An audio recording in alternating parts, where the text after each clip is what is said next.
what advice do you have from all the research you've done on the best way to deal with memory issues and memory loss?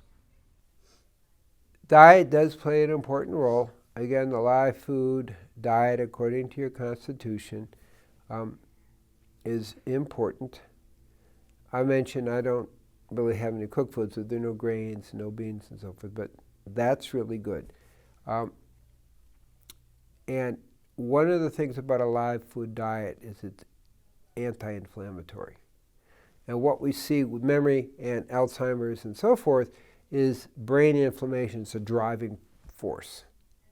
Big player. We want to do everything we can do to decrease inflammation in the brain. So a live food diet is going to decrease the inflammation. I found that in 3 weeks there was a 3-fold drop in inflammation. That's a significant drop in a very short time. The inflammation is a driving force behind diabetes, but we're talking cognition and Alzheimer's. Okay, so big picture, a live food diet is going to protect you. A lot of the research coming out today is that Alzheimer's, even though there's a genetic tendency, right, the key concept is we don't have to activate that tendency. So lifestyle is the big player. And a live food diet is probably one of the most important things we can do to minimize a live food vegan diet, because meat, fish, chicken, and dairy are all inflammatory, is to go minimize the inflammation. So that's a very big thing. There's a variety of supplements, which I'm a little hesitant to get into, but they improve the table of supplements. There's maybe 8 different supplements. They improve acetylcholine production, which you need for memory. That's the key neurotransmitter for memory. They'll improve post-neuron synapses. They'll decrease the inflammation in the brain and decrease the microglia cells, which, if they get overstimulated, tend to inflame the brain. So there's lots of supplements, but it's all about decreasing brain inflammation. And the live food diet is it's really the simplest foundation for doing that. I think that's probably the easiest way to understand that. In Dr. Stephen Gundry's best-selling book, The Plant Paradox, he says lectins are microscopic proteins that plants evolved to defend themselves from predators, including insects and animals, that includes humans. They're essentially indigestible and have the unique ability to increase the permeability of your intestines. That means that they can pass through the wall of your gut and will and be treated as foreign invaders by your immune system. This causes an inflammatory response, which can set the stage for a host of diseases as well as weight gain.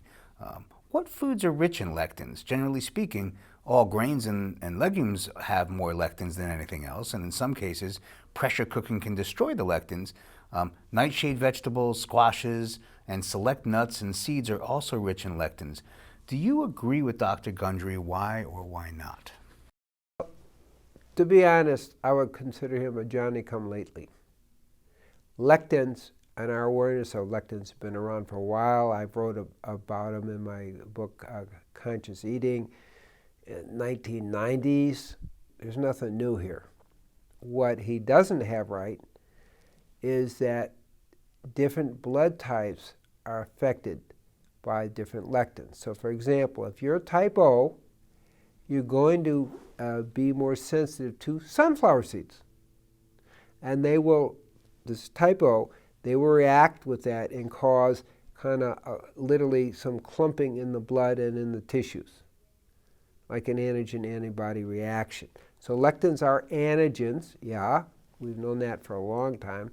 I list in my book in 1990, okay, so how many years ago is that? 30 years ago approximately? A list of lectins according to your blood type. So there's nothing new about what he's saying. I'll just put it that way. There's nothing new here. But we need to be more specific. And mine wasn't the first research. I'm listing the world research. So we know for type A, for type O, for example, there's sunflowers. So for type B, it turns out that sesame seeds have lectins that affect people who are type B. So it really has to do with your blood type as to which lectins are you going to be affected by. Like grains and beans are more for people who are type A. Type O is the predominant blood type, 47% of the population. Type B is the second most. No, I'm sorry. Type A is the second most, and then type B. So you have to know your blood type, and then there's lists of foods that you want to avoid according to the world literature. And that's probably an easy way to say it. So yes, lectins exist. They are antigens. They are on certain foods. You know, for example, type O's, if you eat a boa constrictor, just give you an example, it does have lectins that are going to affect you. And if you eat approximately more than 5% of sunflower seeds in a particular meal, above that, you're going to probably have more an antigen antibody inflammatory reaction. So this is new information. I'm just saying, this is only 30 years out late to be talking about, and it's not being talked about in an accurate way. So we had some research. I have a master's student who was working on the lectin, antibody for different vegetables and things, and so we were able to map out. It's not that hard. You check the blood types, you put an extract of that in, see if you get clumping. So it's been around, nothing new, and it's a good thing to know your blood type. And you can look at my book, Conscious Eating, and it has a list of things that are there. And obviously, since 1990, the list has probably grown as people do more research. And it's nothing to be concerned about. It's something to be aware of, so you don't pick foods that have a lectin that's going to interact with your blood type.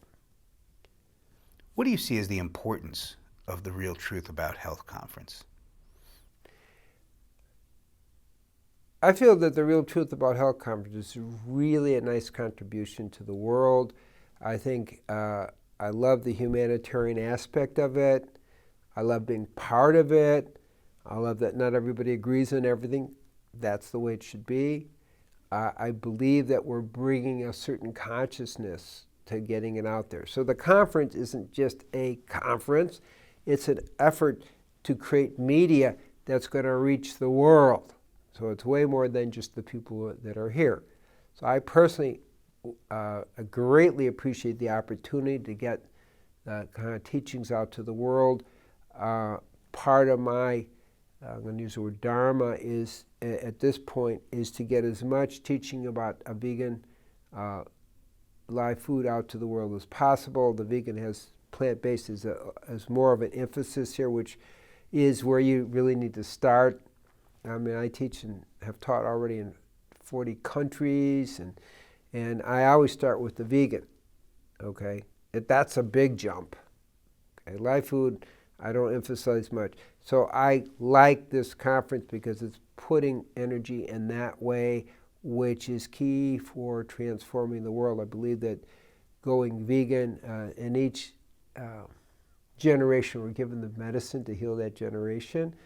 And the vegan, and for me, vegan live food, but vegan is the medicine for healing this generation and for future generations, not only physically, but also the ecology of the whole planet, and ending of animal cruelty. So there's huge benefits of the conference. I'm just very, very pleased that this is happening in a regular way to reach the world and get this message out. So it's a very, very, very good thing.